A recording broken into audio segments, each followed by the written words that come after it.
Sometimes a game slips onto Steam without fanfare. No big ads, no trending hashtags, just a strange little world waiting for someone to find it. Today, I want to show you Even in Death, a haunting, surreal journey you've probably never heard of. Even in Death tells a story of a nameless young girl who wakes up in a bizarre and unsettling world. The world is crawling with eerie beings known as the Ochibito, strange figures who sometimes their presence are never really quite explained. And maybe that's the point. There's no grand exposition, no hand holding. From the moment you open your eyes alongside the girl, you're just there, alone, lost, and somehow hunted. Is it a horror game, a puzzle, a dream? Even in Death blurs the lines, focusing more on atmosphere than jump scares or heavy mechanics. Personally, I love when a game trusts you to figure things out, and Even in Death feels like a quiet invitation to get lost, to make your own meaning. Even in Death drops you into a world where the rules have already been written, but you have to find them for yourself. The first piece of the puzzle comes from a torn, forgotten note, a warning about a creature called the Sound Seeker. The Sound Seeker is one of the Ochibito, eerie beings that roam the strange world. It's described as blind, but always smiling, and always listening. It hunts by sound alone, waiting for the slightest noise to find its prey. Imagine waking up in a place you don't know, surrounded by beings like that, and then finding that note. You want to be as quiet as possible, and that's exactly what the girl does, hiding inside a locker to avoid being caught. This simple moment, reading a desperate warning, hiding from a monster you can't even fully understand, sets the tone for Even in Death. A world where knowledge is survival, where every scrap of paper might be the difference between life and death. One early entry reads, "Everything is giving me anxiety. The sounds of people climbing the stairs. The engine of the passing airplane, the lights of the toilet cubicle, small shadows, doorbells, eating outside of my room, speaking at school, the stares and expressions, and more than anything, my family, my parents, slowly withering away each day, mere empty husks, going through the motions. I wish I could just disappear." Through these diary pages, we start to see the truth. This isn't just a strange world. It's a reflection of fear, of sadness, and of a desperate wish to escape. After reading that heavy diary page, the girl continues through the dark, broken apartments. It's here that she encounters something strange, something different from the Ochibito. In one of the rooms, she sees another human girl, just like herself, standing silently over the corpse of a man. The main character tries to speak to her, but the girl doesn't react at all. It's like she isn't even there. A ghost? A memory? Or maybe something else entirely. With no answers, the girl moves on, deeper into the apartments, and soon finds another note. The next note she finds reveals even more about the girl's tragic past. "Father didn't finish eating my cooking again. He hits me because if it's bland or too spicy, I was born without a sense of taste, so I have no idea how to improve it. Father seems to want me to take over the store, but that's absolutely impossible. Only Grandma is always on my side. Even though Father yelled and threw away my cooking, Grandma, like always, ate it with a smile and said, 'It's delicious,' even though that can't be true. Sorry, Grandma." Grandma died. My kind, beloved Grandma. It's so painful. Now there's nothing but suffering in this place. Since Grandma's passed away, Father and my relatives only talk about the inheritance she left behind. Not a single one of them here is mourning Grandma. All these worthless bastards should go to hell. I passed the university entrance exams. I left home as if fleeing and started living alone, relying only on a scholarship. For the first time, I gained freedom. When I think about how I had escaped that house, my father's control, my heart leapt with joy. University life is harder than I expected. I've been busy constantly balancing part-time work and studying. Still, it's heaven compared to living at that house. I can finally choose for myself the life I live. I received a message from Father. I had no intention of interacting with him again, but he said, "I found a letter addressed to you left in Grandma's belongings," so I hurried back to the family house. I really wanted to know my precious grandmother's last words. It's clear the girl endured deep emotional wounds, both from the abuse she suffered and from the loss of the only person who truly supported her. As she digs deeper into the apartment and the past of the silent girl she saw, she stumbles upon an old fridge tucked inside what used to be a family-run restaurant. Inside, she finds a strange notepad, not written by her, but by someone named Kazumasa Hisano. This one doesn't talk about memories or abuse. It talks about the Ochibito. Each Ochibito has individual differences, unique appearances, special abilities, and behavior patterns. There are also some Ochibito that don't even possess a physical body. Humans are not allowed to touch the Ochibito, and even the slightest contact will cause a person to go mad and die on the spot. Conversely, it is absolutely impossible for humans to kill Ochibito. This is because Ochibito are higher beings than humans, and this rule is established as a fundamental law of the world. Still in the same cramped room as the fridge, the girl finds something else, a second note. This one isn't from Kazumasa, it's from Makoto Orino, the owner of the restaurant and the abusive father of the second girl seen earlier. Due to the worsening of our business and the resulting debt, we've finally gone bankrupt. Our precious store's been seized, and the only thing left is a massive amount of debt. If only my daughter Yuki had stayed home and helped with the store, things would have never turned out like this. Given the situation, it seems death is the only path for us. However, as a parent, I can't leave this world knowing I left my daughter behind. I have to find a way to coax her here. Maybe say I need to tell her about her grandmother's last words. It's a bitter, unsettling discovery. His words are laced with resentment, revealing just how deep the dysfunction in that family ran. At the bottom of the note is a curious code, 625. It's not immediately clear what it unlocks, but it's one of the many quiet clues scattered through this world, just waiting to be pieced together. As our main character moves deeper into the apartment, the air grows heavier, like the walls themselves remember what happened there. In the quiet, she finds another torn page from her diary. This one digs even deeper into her family, her parents and her sister. We moved into our new house today. My younger sister is getting bigger now, and the old house was becoming too small. At this new place, my sister and I share a room. We didn't get individual rooms, but Misaki seemed happy regardless. "Let's have our names on the door," Misaki said. I handed her the nameplate, and she enthusiastically wrote down her name. But she accidentally wrote it too big. There was no space for my name. "Whoops, sorry I wrote my name too big," Misaki said, looking genuinely sorry. I didn't mind. I gave her a smile, pat her on the head, and placed the nameplate up high.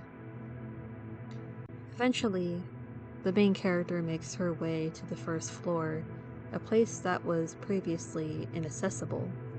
There, she uncovers another note. and this one reveals the tragic end of the Arino family.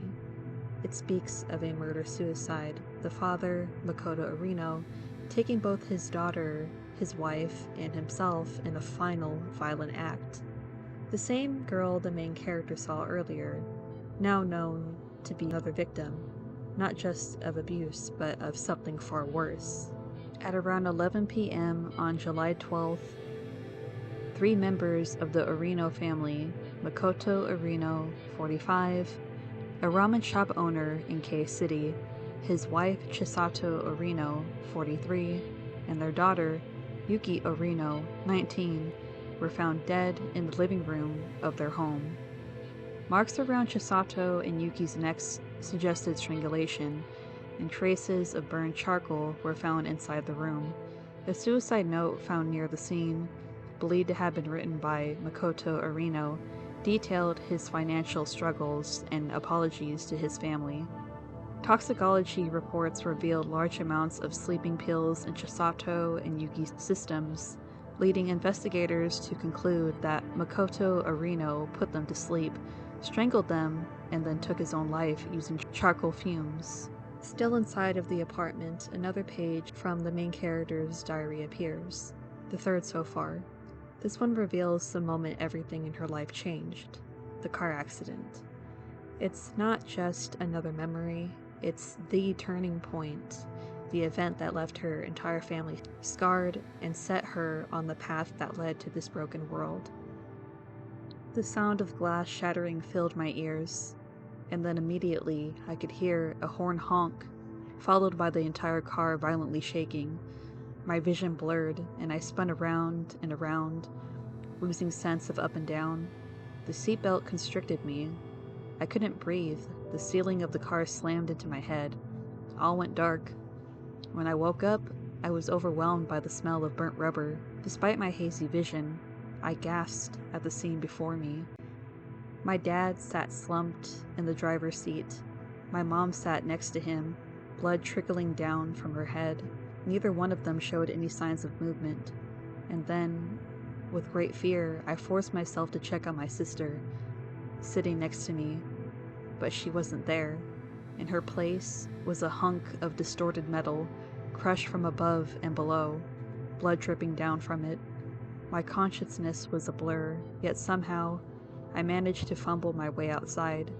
I heard ambulance sirens and people rushing towards us, yet it all felt so detached from reality. Our car had been crushed like a soda can, glass scattered everywhere. Eventually, the rescue team arrived. They forced the car open with their power tools. All I could do was stand there and watch, trembling on the spot. Some time passed and they finally got the car open, and then I saw it. A view so horrifying I felt like throwing up on the spot. This couldn't be real. This had to be a horrible dream. Not long after, the main character finds something carefully hidden away, a small treasure box. Inside, she discovers a sachet carrying the familiar, comforting scent of an old woman, Yuki Arino's grandmother. Alongside it is Yuki's final diary entry. It's the last piece of her story, and it feels more like a farewell than a memory. The scent of the sachet my grandmother gave me is growing fainter with each passing day. If this fragrance disappears completely, I'll surely be all alone. The thought terrifies me. Please, don't leave me alone. Yes, to keep my grandmother from fading away, I'll place the sachet inside this treasure chest. It's the only connection I have left. With the sachet in hand, the girl returns to Yuki, still standing in silence, just as before. But this time, something is different. The scent, the memory of her grandmother, breaks through whatever kept Yuki frozen in place. And finally, she speaks. Her words are brief, but they carry the weight of everything we've learned up to this point. Then, without warning, the screen fades to black, and the title appears, Even in Death. This was only the prologue. Yuki disappears, leaving behind a key, a quiet gesture of closure. And with that, the apartment, the memories, the trauma, the grief, is left behind. The girl moves forward toward a shuttle and into the forest beyond. After leaving the apartment and stepping into what seems like the outside world, the girl pauses and quietly says, "I might not have actually gone outside. The forest isn't quite what it seems. There are trees, yes, but they're surrounded by walls and the air feels just as heavy and enclosed as everything that came before. There aren't many places to explore except for one building, a public bathroom. Inside the women's restroom, one of the stalls is locked. When the girl approaches, a voice comes from the other side, a panicked one. The unknown girl behind the stall says that her ring is missing, and she sounds frightened, on edge. The main character tries to talk to her, asks if she's okay, but the girl seems unsure, almost paranoid. She even asks, "Did you follow me?" Our main character asks her directly, "Are you human?" And the girl behind the stall pauses, then replies, "I think so." Despite the tension, the two make a quiet agreement. If the main character finds the missing ring, the girl behind the stall will help her find her little sister. And the stall door stays shut. But the girl inside gives you directions, the first real guidance you've had since stepping into this so-called forest. Before heading into the forest, the girl decides to check the men's restroom, and there she finds another note, again written by Hisano. Up until now, Hisano's writings seem clinical, like someone just documenting the strange world around him, but this entry is different. This is the moment we begin to realize that Hisano isn't just an observer. His tone shifts. There's a twisted fascination in his words now, the kind that makes your skin crawl. This is the first time we see who he really is. Not a survivor, not a guide, but a sadistic, repulsive man, slowly unraveling in a world that seems to suit him far too well. This park is filled with Ochibito, and the buildings are a complete mess. On top of that, a security shutter that was definitely there just seconds before suddenly disappeared the next instant. A map would be completely useless in this area. Speaking of which, I saw a woman running around, screaming, trying to escape a massive Ochibito. Perhaps the space was reconstructed due to her influence. At first, I laughed as I watched her pathetic screams, but that Ochibito was unlike anything I had ever seen, even in the research facility. I observed from a distance, but I couldn't determine how to deal with it. Getting any closer would be too risky. It's best to stay out of it. Well then, I should probably keep looking around this world for my family. Just outside the bathroom, the girl finds another torn page from her fourth diary entry. This one returns to the tragedy that reshaped everything, the aftermath of the car crash. She doesn't say much. There's no commentary, no reaction, just the page itself, left to speak for her. The house has been deathly quiet since Misaki's passing. I just sat in my room without my sister, quietly sobbing the days away. However, unlike me, my mom and dad seemed to have lost all semblance of emotion. They just quietly stared at the living room floor. My dependable dad and cheery mom were no more. There were two empty husks sitting in the living room. The accident had left my dad wheelchair-bound, and I stopped going to school for a long time. They say time heals all wounds, but not these wounds. I kept getting flashbacks to that scene, whether in the shower, before going to bed, or even when talking to someone at school. It always comes back to twist my heart. And after reading it, she quietly steps into the forest, leaving the ruins of the past behind, but still carrying its weight with her. After narrowly escaping the Ochibito in the forest, the girl stumbles across something unexpected, a missing person flyer. It's for a woman named Naoko Ogawa. This is the unsettling realization. Naoko disappeared in this very forest. It's a small detail, but it suggests something bigger. She's not the only one who ended up here. We're looking for this person named Naoko Ogawa, Gender female, age 26 at the time of disappearance. Height approximately 165 centimeters. Build slim.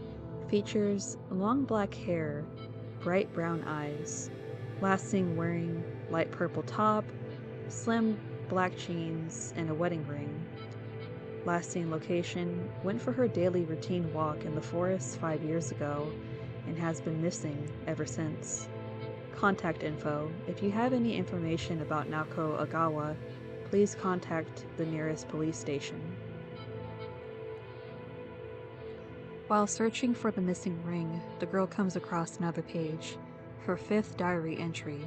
In it, she opens up about something she's barely spoken of so far, her little sister's death. She writes about trying to move on, trying to keep living, but the pain lingers beneath every word. Even in the middle of the strange, dangerous forest, her grief is still with her. I was eventually able to get back to my normal routine, but my parents could not. I would have to take care of the housework and look after the dog. I would occasionally go over and try to comfort them too. However, their emotional wounds were too deep. Nothing I said reached them. One day, I came back from school and the house was quieter than usual. My parents weren't anywhere to be found. Unable to shake off this horrible feeling, I looked around the neighborhood but could not find them. Did they leave me behind? I returned home and was ready to call the police, but then my mom came in through the front door, pushing my dad's wheelchair. I hurried over to them to ask them where they'd been, but I noticed something. They were both smiling. Not warm smiles, but eerie ones. My dad handed me a pamphlet from his wheelchair. It was for the Palingenesis Order. Despite the dimly lit room, this seemed to glow and eerie bright. Deeper into the forest, the girl finds yet another entry from Hisano, but this one stands out, not because of what he describes, but because of a name, Takahashi-san. It's the first time this person is mentioned.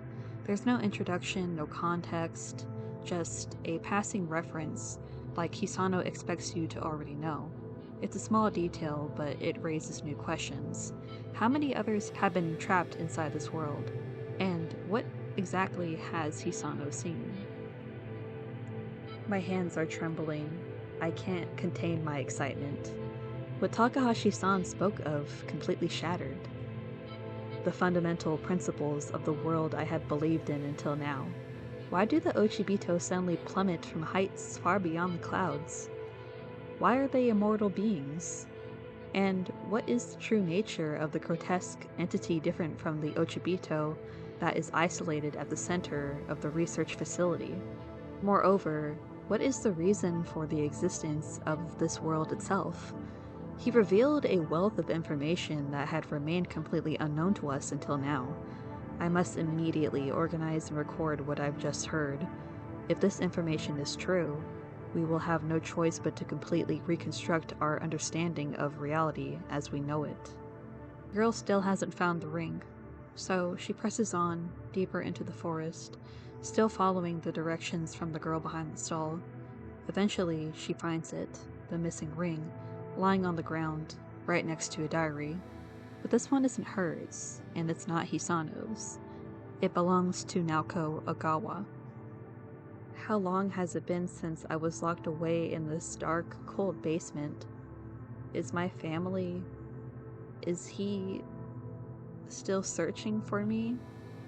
Or had they already given up, and now no one is even looking for me anymore? The police won't come. No one will rescue me from this filthy basement. It's okay. I'll get out someday. I kept whispering to myself. Yes, I kept telling myself that over and over. I feel like I've seen his face countless times in my dreams. But now I can't remember his voice anymore. I just want to hear his voice again. My head has been hurting for a while now, and that rotten stench keeps filling the air. It's because his corpse is right next to me. The man who kidnapped me, locked me away in his filthy basement. and beat me every day for years. A few days ago, or was it longer than that, when he brought me food, he suddenly started writhing in pain, clutching his chest, and died right there.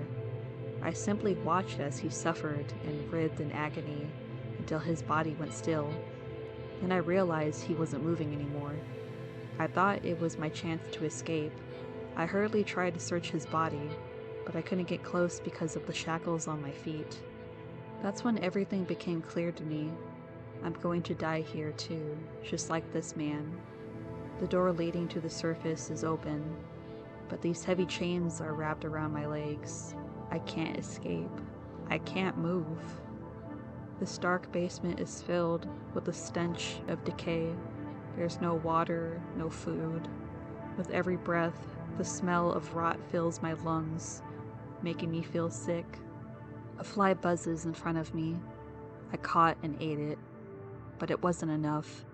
So, with what little strength I had left, I swung my thin arms desperately, trying to catch more flies crawling out of the corpse. But my body wouldn't move the way I wanted. This might be the end for me. I'll die here, just like that man did, and rot away. I don't even know if I'm writing coherent sentences anymore. But before the end, there's something I wanted to tell him one last time. How much I thought about him. How much I loved him. Nako Agawa. Suddenly it all comes together. The girl she spoke to in the restroom, the frightened, cautious voice behind the stall, was Naoko. She wasn't just lost. She had been kidnapped. Without a word, the main character quietly takes the ring and brings it back to her. The girl returns to the restroom with the ring in hand. She gently calls out to the voice behind the stall, "I found your ring." But there's no response. Naoko has fallen asleep, still waiting for her to come back. She speaks again softly, "I found your ring." This time, Naoko responds, her voice tired, fading. "Thank you. Would you mind opening the door for me? I can't do it myself." It's then the girl realizes something is wrong. Naoko isn't just tired, she's changing, becoming one of them. Naoko warns her, "If you stay here too long, you might end up like me." She apologizes, saying she wishes she could help the girl find her sister, but she's just so sleepy now. One last time, she thanks the girl for bringing her the ring. The main character carefully sets it down on the floor and walks away. Before she leaves, Naoko drops something, a key, a silent gift, or maybe a goodbye. The key Naoko left behind unlocks a new door, one the girl hadn't been able to enter before. Painted on its surface is a blue sky with white clouds, the kind you might see in a children's storybook. But once inside, the air shifts. It should feel bright, hopeful, but instead it's unsettling. Sterile, eerie, hollow, like a playground built for ghosts. The pastel walls and painted skies do nothing to hide the tension crawling underneath. Just like everywhere else she's been, this place is wrong. With nowhere else to go in this strange, dreamlike space, the girl keeps moving until she finds another page of her diary, the sixth one so far. This time, she doesn't talk about trauma or fear. She talks about her dog, a beloved part of her family, who passed away from old age. It's a small, personal kind of grief, but in a world like this, even that pain echoes loudly. Our dog passed away today. I took care of him and gave him plenty of love, especially after Misaki died. I knew this day was coming, as he was getting on in years. Regardless, it still hurts. The tears still well up. Was I a good owner? Did I give him a good life? Despite the state of our family, I gently wrapped his adorable body in his favorite blanket and the stuffed dog toy Misaki had made for him. I hope our dog can rest easy. I was hoping my parents would attend our dog's funeral with me, but I was wrong. I told them the news, and they remained emotionless. They just told me this: There's an important meeting today. They proceeded to leave me and the cold body of our dog behind to go somewhere. Are they really so indifferent? Indifferent to life? Or is it just me? Misaki loved this dog very much. He was part of our family. I cleaned up our dog's corpse all by myself, and I was brushing his cold fur with a comb. Something crossed my mind. Would my parents care if I died? Do I mean anything to them? Eventually, the girl comes across a strange door, marked with a letter A. Inside, there's a small, dimly lit cell. A man in an orange jumpsuit sits quietly, locked inside. When she speaks to him, he says he thought that she was someone else, maybe Hisano, but instead, it's her. Then, without hesitation, he tells her something chilling. He was killed. Not wounded, not lost, killed. The girl, shaken but focused, tells him she's looking for her little sister. She asks if he's seen her, but he says no. He's been locked inside this cage the entire time. He asks her how her sister died. She doesn't answer at first. So he asks another question. Did she suffer? The girl finally says, no, it was instant. That's when the prisoner shares something he was told. People don't come to this world just because they die. Only those who suffer deeply in life, who wished for death, are pulled here.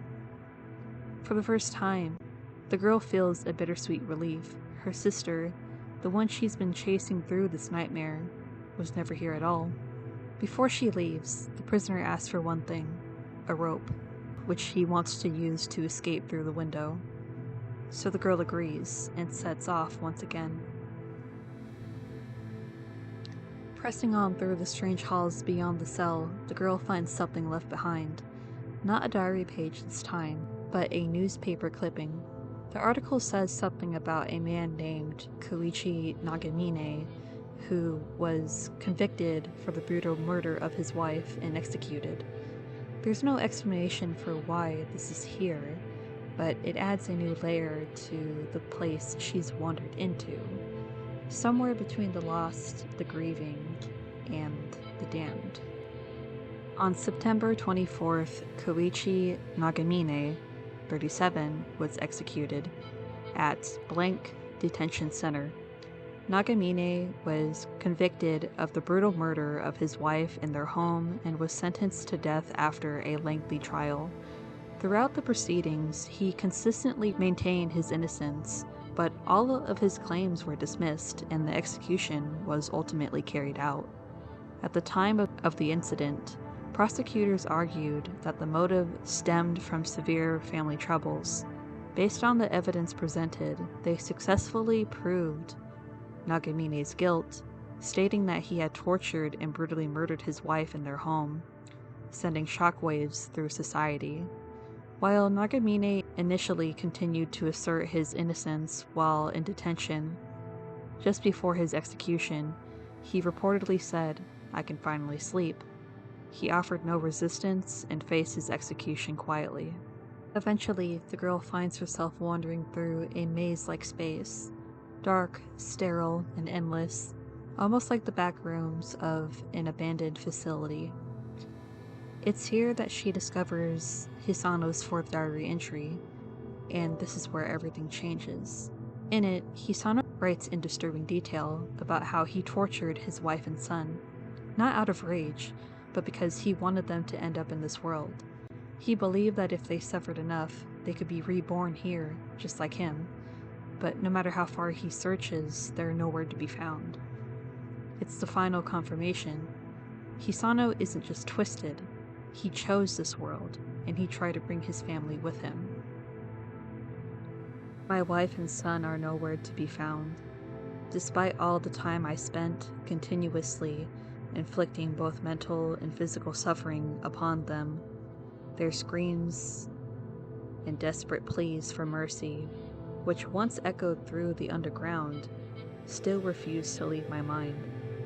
I had bound them, forcing them to sit face to face, taking turns torturing one, making the other watch. ripping off nails, crushing fingers, peeling away skin, dissolving their feet. I inflicted every agony conceivable, all while ensuring they wouldn't accidentally die too soon. Each time they screamed, their faces twisted in pain and terror. A searing ache tore through my heart. Yet, alongside that pain, no, even stronger, then it was a rising sense of anticipation within me. Surely this would save them. When I learned that truth back then, I had no hesitation whatsoever. And yet, it seems their suffering wasn't enough. Their deaths were in vain. After reading Hisano's twisted words, the girl continues through the empty, echoing halls. There's still more pain to uncover, but this time it's her own. She finds her 7th diary entry tucked away. In it, she writes about her school years and the bullying she endured. It's a quieter kind of suffering. Not violent, not loud, but it lingers just as deeply. One day, I walked into the classroom like normal and felt all my classmates looking at me for some reason. I wonder why? Somehow, I had a terrible feeling about this. Class started and someone passed a note to me. Heart pounding, I slowly opened it. Are you a cultist too? I heard some stifled laughter coming from behind me. It slowly spread throughout the entire room. The note was meant for me. That was apparent. A cult had brainwashed my parents. That was the rumor spread throughout the school. I crumpled the note in my trembling hand. Eventually, the girl finds what the prisoner asked for, a rope. She brings it back to him, and he thanks her quietly. Then he tells her something strange, that Hisano once said that the world that they used to live in was hell, and that this place is heaven. The girl repeats the word, almost to herself, heaven, as if she doesn't quite believe it, but can't deny the thought either. Then the prisoner asks for one more thing, a chair. He says he needs it to reach the window, and promises to show her something interesting before he leaves. She agrees and walks off once again. While searching for the chair, the girl finds something new, a diary tucked away in a forgotten drawer. It's handwritten, and it belongs to the man from the newspaper clipping, Koichi Nagamine. We only knew him as the man who brutally murdered his wife, but in his diary, he tells a different story. My alibi, the evidence left at the crime scene, none of it mattered. It was as if everyone had already decided I was the one who killed my wife, and the whole story unfolded from there. There wasn't a single person who sought the real truth. Why did it turn out this way? If someone told me the real killer was the son of a politician, I think I'd believe it.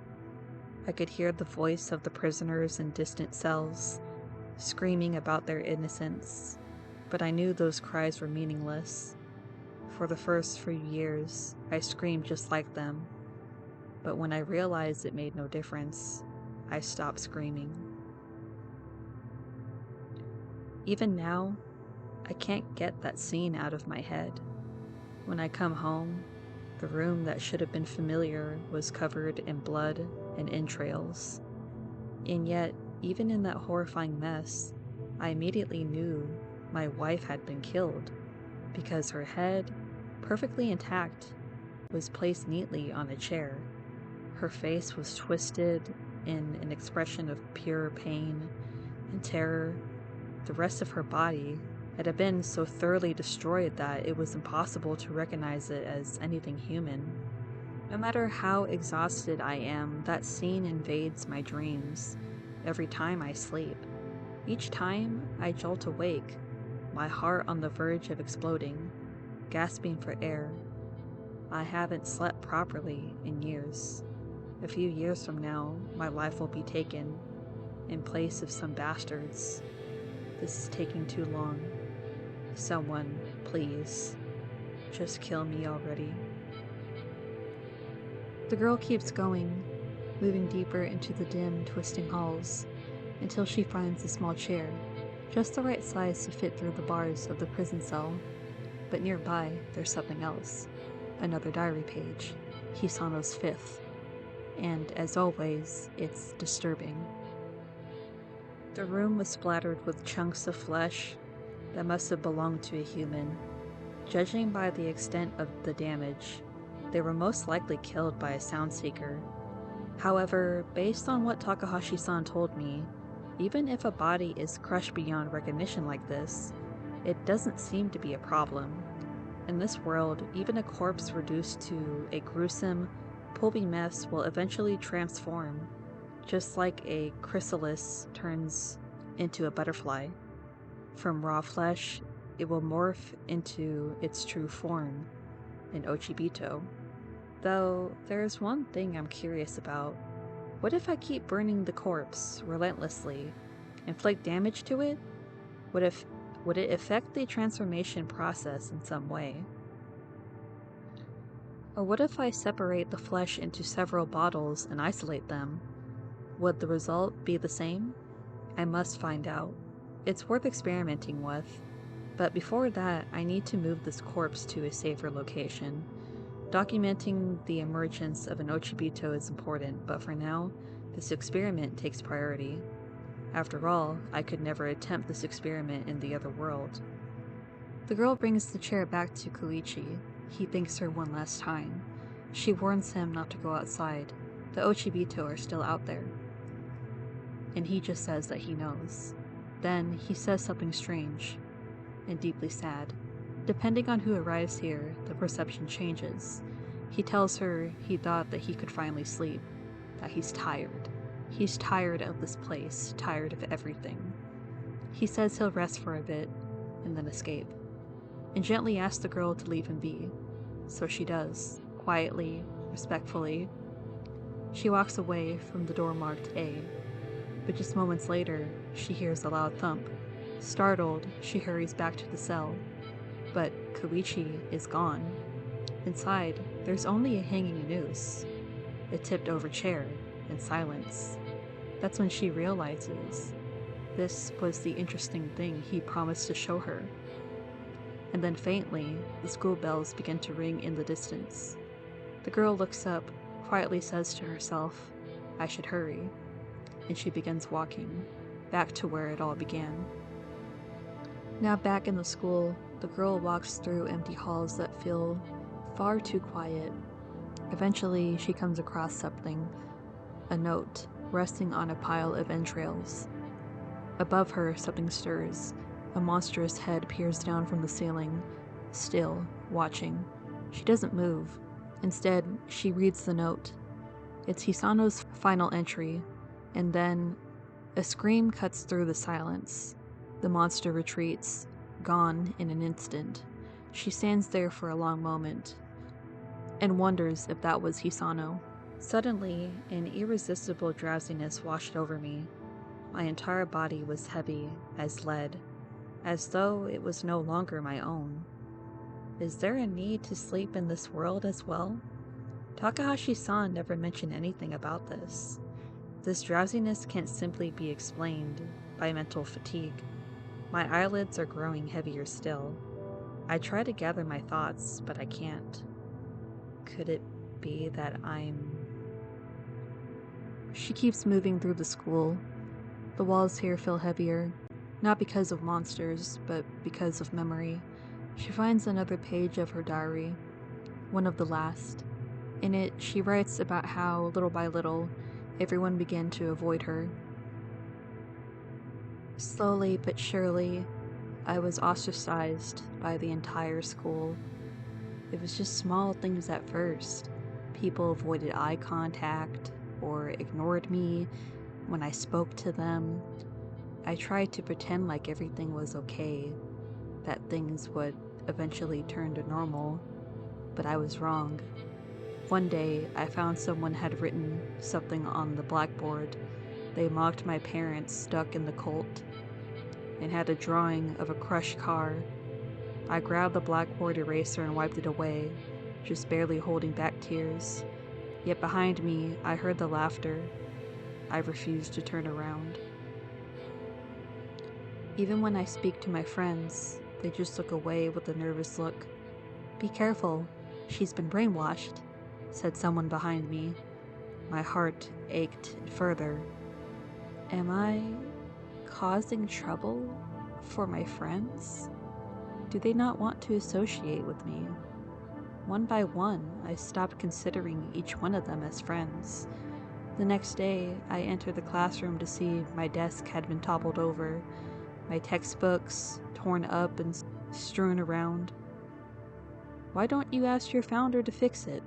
said someone. I once again heard stifled laughter. Desperately holding back tears, I put the desk back upright. I looked up and all my classmates were looking down on me. To them, I was subhuman. They had no qualms about treating me like dirt. I was afraid of going to the classroom from then on. Even walking down the hallways was a nerve-wracking experience. Would they be laughing at me again? It was as if the very school was trying to reject my existence. Not long after, she finds another piece of her diary, the 9th so far. This time, she talks about how her parents joined a cult, a group that believed in reincarnation. To them that it was hope, but to her it was abandonment. They clung to something that wasn't real, and in doing so, they let go of her.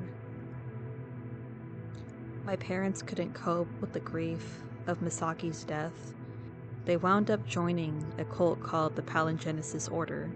It believed in rebirth and reincarnation and gave my parents false hope that by following the founder chosen by God, they could bring back lost loved ones to this world.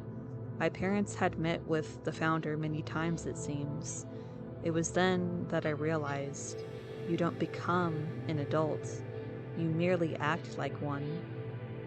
My parents could no longer keep up this act, unable to face the reality of the situation.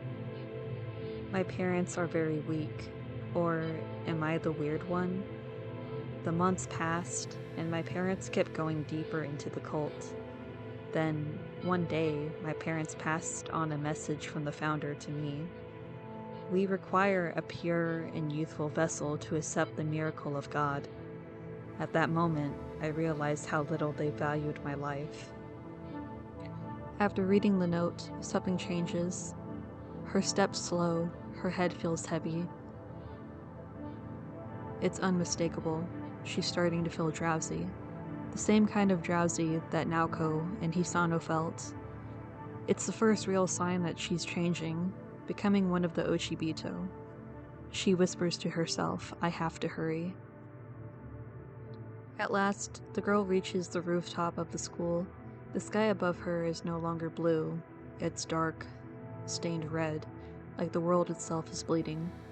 She walks slowly, almost floating, like the line between walking and dreaming has finally blurred. There, waiting for her, is her final diary page. She picks it up, and everything starts to shift. Her body trembles, her vision swims. She can feel it. The girl is becoming one of them. Why did this have to happen? I just wanted to end it all. And yet, because I knew how much my parents were suffering, I decided to hold on. But it was all for nothing. I was worthless to them. A mere object. Now fully transformed, the girl walks slowly to the edge of the rooftop. The sky burns red above her. The world is quiet. Like Koichi before her, she's ready to disappear. She steps off the ledge and falls. Her body lands silently in front of the school, right where the game began. But now there are two versions of her, her human self and the monster she became. The screen fades to black. The story feels complete.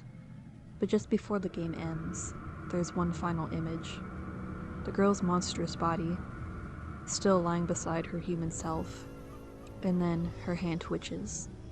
A small, almost imperceptible movement.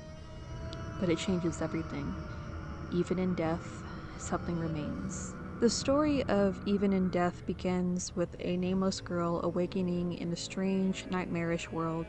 It resembles our own schools, apartments, forests, but it's empty, quiet, and full of eerie, monstrous creatures known as the Ochibito.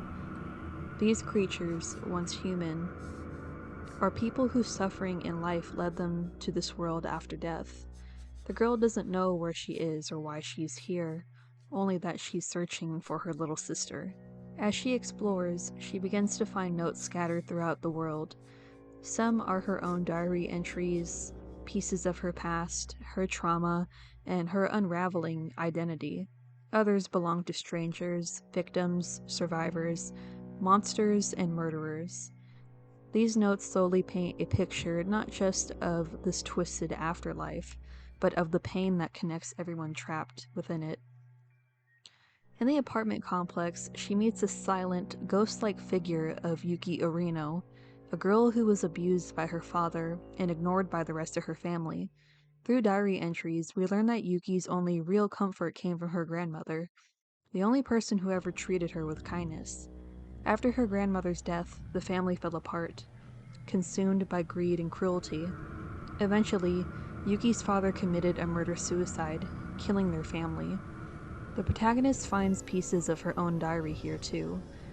She reveals that her little sister died in a tragic car accident, one that tore her family apart.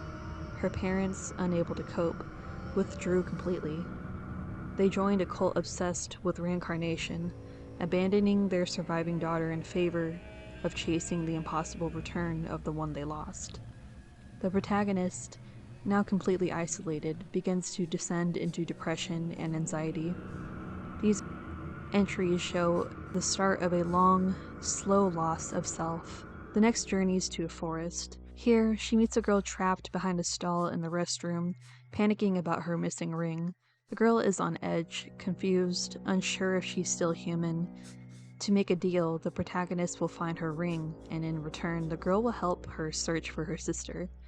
The girl behind the stall is later revealed to be Naoko Ogawa, a woman who went missing in the real world. Through her diary, we learn that she was kidnapped and died alone in fear. When the protagonist finally finds her ring and returns it, Naoko, now slowly transforming into an Ochibito, thanks her, warns her that she may soon suffer the same fate. The forest is also home to the writings of Kazumasa Hisano, a man whose disturbing diaries reveal he tortured and killed his wife and son in an attempt to bring them into this world. He believed this place was a kind of twisted heaven, a place where the suffering could be reborn, but they never appeared, leaving him alone in the hell he created. Back in the apartment complex, now deeper and stranger, the protagonist finds a cell marked A, where a man in an orange jumpsuit waits. His name is Koichi Nagamine, a death row inmate who says he was convicted of murdering his wife, a crime he insists he didn't commit. Through his diary and his conversion, we learn that Koichi is exhausted. He believes that only those who suffer truly, those who wished for death, end up in this place.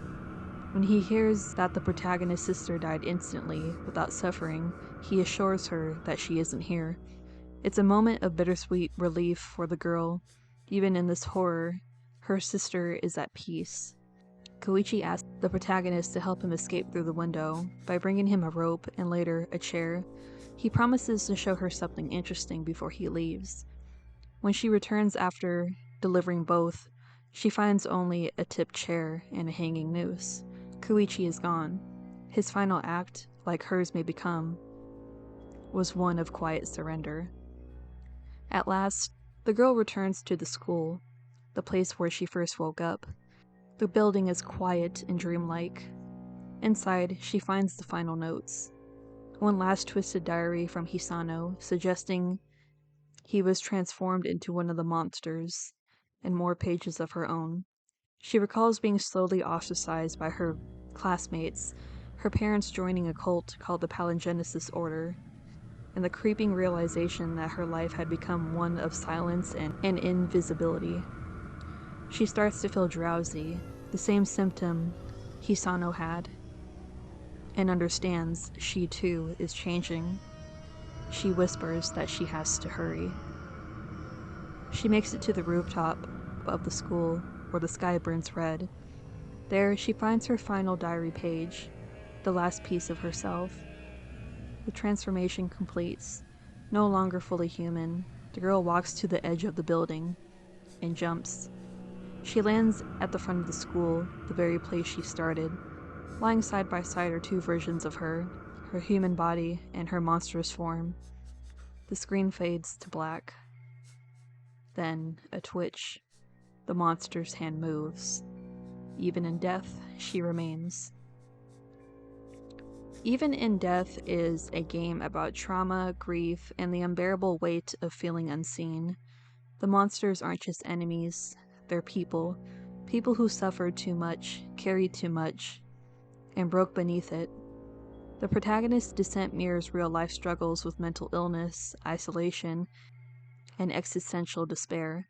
Even her final act, The Quiet Fall, is treated not as a spectacle, but as the end of a slow unraveling. And the twitch at the very end, it suggests a terrible truth. In this world, death doesn't bring peace. Not for everyone. Some things just stay. Hey everyone, I'm so glad if you made it to the end of this video. I'm really happy about that. Go ahead and leave a comment down below if you made it to all the way to this part of the video. Really quickly before I end the video off, I just wanted to say that I thought it was kind of cool how they had these people show up in the game to make it seem like they were going to help you, and in a way they actually were helping you, but every single time you would go somewhere new, that person would either, die or like disappear, and then you would be alone again. And then eventually the nameless protagonist, she kind of like, dies too at the end, or, the ending is kind of like suggesting that she didn't die somehow, so I don't know, maybe it kind of like leaves room for the developer to make another game. The developer of this game, his name is, or her, I'm just gonna say their name is Mugen Doraku. I believe that they're a Japanese developer. I don't know how, or a lot of people thought that it was Black Stain, the same person who made Panophobia. It's not the same developer at all. Mugen Doraku actually on Steam said that they are two different people. But yeah, it looks pretty identical, but it's not whatsoever. Also, the last thing that I wanted to say was they mentioned a character that they never showed called Takahashi-san, and I don't know, I feel like, because the game doesn't actually ever explicitly, says it or anything, I feel like Takahashi-san was actually the cult leader. He has to be, because nobody ever... They called him like the founder or something, like one of like the bullies at the girls' school called him like, their founder of the cult, but I noticed that nobody actually ever really had a name for him, and this one person that we speak of only once, which was Takahashi-san, I feel like he's probably the cult leader, most likely. But yeah, I actually do not have anything more to say about this. This video actually ended up being a little bit longer than I thought it would be. I hope you guys enjoyed this video. If you did, don't forget to give it a thumbs up and hit that subscribe button for more content like this.